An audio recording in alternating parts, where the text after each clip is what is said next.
Hello, எல்லாருக்கும் நமஸ்காரம். Welcome to Girija's kitchen.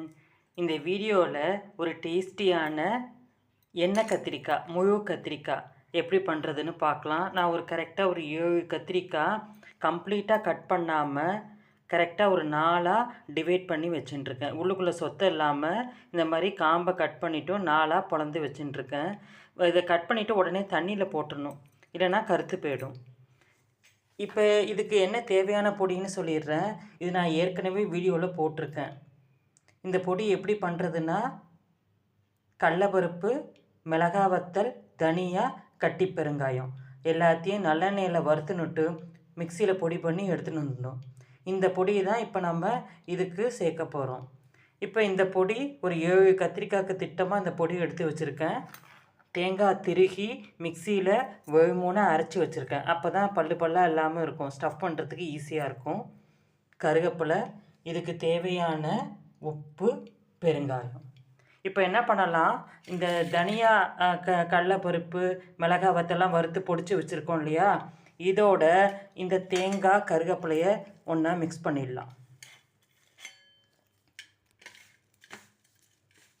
Mix பண்ணி இந்த மாதிரி கலந்து விட்டுறலாம். கலந்துன்னுட்டு நம்ம உப்பு எடுத்து வச்சுருக்கோம் இல்லையா, சால்ட் உப்பு, அதையும் இதோடு சேர்த்துடலாம். சேர்த்துட்டு நன்னா கலந்து விட்டுடலாம். கலந்து விட்டுட்டு இந்த கத்திரிக்காயில் ஸ்டஃப் பண்ணிவிட்டு மேலாகவும் கொஞ்சம் தூவி எண்ணெயில் வதக்க வேண்டியதுதான். பெருங்காயமும் இதிலே சேர்த்துக்கலாம். அவ்வளோதான்.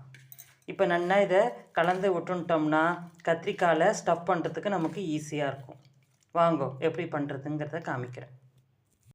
இந்த பாருங்கோ, அந்த பொடியை எல்லாத்தையும் இந்த கத்திரிக்காவை 4ஆக டிவைட் பண்ணி வச்சுருக்கோம் இல்லையா, பொளந்து வச்சுருந்ததில் உள்ளுக்குள்ளே ஸ்டஃப் பண்ணி வச்சாச்சு. வச்சது போக இது கொஞ்சம் பொடி மீதி இருக்குது. இப்போ கடாயில் எண்ணெய் விட்டுருக்கேன், ரிஃபைண்ட் ஆயில் விட்டுருக்கேன், காஞ்சின்ட்டுருக்கு. இப்போ நாம் என்ன பண்ண போகிறோம்னா, ஒவ்வொரு கத்திரிக்காவாக சேர்த்துட போகிறோம். இதுக்கு கடுகு உளுத்தம்பருப்பு கூட தாளிக்கணுங்கிறதில்ல, அப்படியே வச்சிட வேண்டியதுதான். இது ரொம்ப நல்லா இருக்கும்.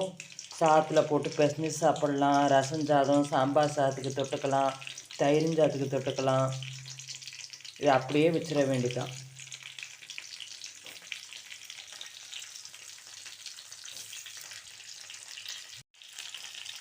எல்லா கத்திரிக்காயும் போட்டாச்சு. மீதி வச்சுருக்கிற அந்த பொடியும் மேலாக தூவி விட்டோம்னா அவ்வளோதான். இந்த பாருங்கோ, அடுப்பை சிம்மில் வச்சுருக்கேன்.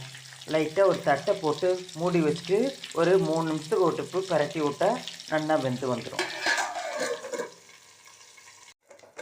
இந்த பாருங்கள், ஒரு 3 நிமிஷத்துக்கு ஒரு ட்ரிப்பு லைட்டாக இந்த மாதிரி பரட்டி விட்டுட்டே வந்தோம்னா வெந்து வந்துடும். ஆல்மோஸ்ட் ஒரு 3/4 வெந்துடுத்து. இன்னும் ஒரு 5 நிமிஷம் இருக்கட்டும். தட்டை போட்டு மூடி வச்சிடலாம். ரொம்ப கிளறி விட்டுட்டே இருந்தோம்னா என்ன ஆகிடும், இந்த முழுசாக இது 4ஆக பொளந்து வச்சுருக்கிறதெல்லாம் அப்படியே துண்டு துண்டாக வந்துடும். அதனால் லைட்டாக மட்டும் சைடில் மட்டும் பரட்டி விட்டால் போதும். திரும்ப மூடி வச்சிடலாம். ஒரு 5 நிமிஷம் கழிச்சு பார்க்கலாம். இதை பாருங்க, நம்மளுடைய டேஸ்டியான முழு எண்ணெய் கத்திரிக்காய் கறி ரெடியாக எடுத்து இப்போ அடுப்பை ஆஃப் பண்ணிடலாம். ஆஃப் பண்ணிவிட்டு காமிக்கிறேன்.